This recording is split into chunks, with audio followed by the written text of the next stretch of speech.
안녕하십니까. 울산 뉴스입니다. 최근 고령 운전자의 사고가 논란이 되고 있는 가운데 울산에서도 고령 운전자들의 사고가 잇따르고 있습니다. 정부가 대책을 내놓긴 했지만 여전히 미흡한 구석이 많다는 지적이 일고 있습니다. 김아르네 기자가 심층 취재했습니다. 골목길에서 후진을 하던 승용차가 행인을 덮칩니다. 사고를 낸 운전자는 66살 김모 씨. 제동장치 대신 가속 페달을 밟은 것으로 전해졌습니다. 이 사고로 크게 다친 20대 여성은 아직 의식을 찾지 못하고 있습니다. 지난 16일에는 71살 운전자가 1차로에서 3차로로 진로를 바꾸다 시내버스를 들이받아 3명의 인명피해를 내기도 했습니다.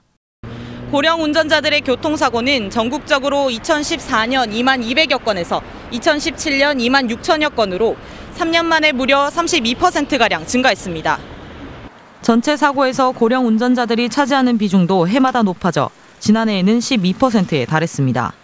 울산에서도 지난해에만 모두 444건의 고령 운전자들의 사고가 발생했습니다. 고령 운전자의 경우 인지 능력이나 신체 능력이 떨어져 자칫 대형 사고로 이어질 확률이 높고 피해자의 부상 정도도 더 심한 경우가 많습니다.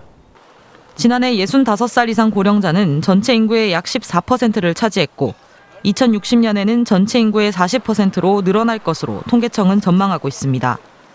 덩달아 고령 운전자의 비율도 높아지면 사고도 그만큼 늘어날 수밖에 없어 보입니다. 그렇다면 고령 운전자에 대한 우리나라의 대책은 어떨까요? 정부는 올해부터 75살 이상 고령 운전자의 면허 갱신과 적성검사 기간을 5년에서 3년으로 단축했고 교통안전교육 이수를 의무화했습니다.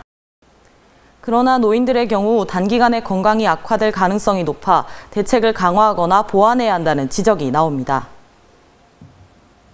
의료보험제도가 정보 공개 때문에 현재 타 기관으로 정보 공개를 안 하고 있지만 복용하는 약물이나 질환, 사고 유무를 통해 가지고 적성 검사 기간을 단축한다거나 운전면허를 잠시 중지시킨다거나 이러한 제도의 도입이 시급하다고 볼 수 있습니다. 초고령 사회로 진입한 일본은 어떨까요? 일본은 고령 운전자의 면허 자진 반납을 유도하고 실버 마크를 부착해 고령 운전자의 위협 운전을 가할 경우 벌금을 부과합니다. 우리나라는 부산과 서울 양천구에서 면허를 자진 반납하는 고령자에게 교통비 지원 등의 인센티브를 제공하고 있습니다. 그러나 대중교통이 열악한 울산에서 면허를 자진 반납하는 것은 노인들의 이동권을 침해하는 것이라는 반론도 만만치 않습니다. 따라서 버스 노선의 확대와 저상버스 운행, 또 저렴한 맞춤형 택시 운행 등을 통해 노인들의 이동권 확보가 우선돼야 합니다.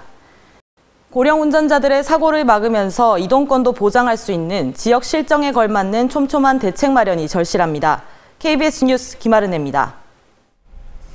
울산시는 최근 정부의 예비 타당성 조사가 면제된 울산 외곽순환 고속도로와 산재 전문 공공병원, 농소 외동, 국도 확장 등 3개 사업의 고용과 생산 유발 효과를 분석한 결과 14,000여 명의 고용 유발 효과와 3조 원이 넘는 생산 유발 효과가 있는 것으로 내다봤습니다. 특히 대규모 건설 사업인 외곽순환도로 공사는 11,660명에 이르는 일자리 창출 효과와 함께 답보 상태였던 강동 관광단지 사업 추진에도 동력이 될 것으로 울산시는 기대했습니다. 울산시가 퇴직과 육아휴직 등의 결혼을 보충하고 청년 일자리 창출 확대를 위해 올해 모두 265명의 지방 공무원을 선발합니다. 울산시는 이에 따라 오는 6월과 10월 두 차례에 걸쳐 9급 229명, 8급 26명 등을 선발할 예정입니다. 울산시는 사회 취약계층에 공직 진출 기회를 제공하기 위해 장애인 12명과 저소득층 14명을 일반 응시자와 분리해 모집합니다. 중구가 한국지방자치학회 2019 전국지방자치단체 평가에서 전국자치구 69곳 중 종합 3위를 차지했습니다. 중구는 이번 평가에서 일자리 경제와 안전 분야에서 모두 1위를 차지해 행정서비스에서 전국 1위에 올랐습니다. 지난해 출범한 민선 7기는 일자리를 주는 도시를 구정 방침 1순위로 두고 청년 일자리 확대와 혁신 도시 내 신산업 등을 추진했고, 안전 분야에서는 전 국민 안전보험 가입 정책을 통해 주민 체감형 복지를 강화했다고 중구는 밝혔습니다. 울산공항의 지난달 이용객이 지난해 같은 기간보다 20%가량 감소한 것으로 나타났습니다. 한국공항공사 울산지사는 울산공항의 1월 이용객은 지난해 같은 기간보다 약 20% 감소한 6만 1,800명이라고 밝혔습니다. 공사는 1월 비행기 운항이 130편가량 감소해 이용객이 줄었다며 운항 편수가 회복되는 이달 중순부터는 이용객 수도 지난해 수준을 유지할 것으로 내다봤습니다.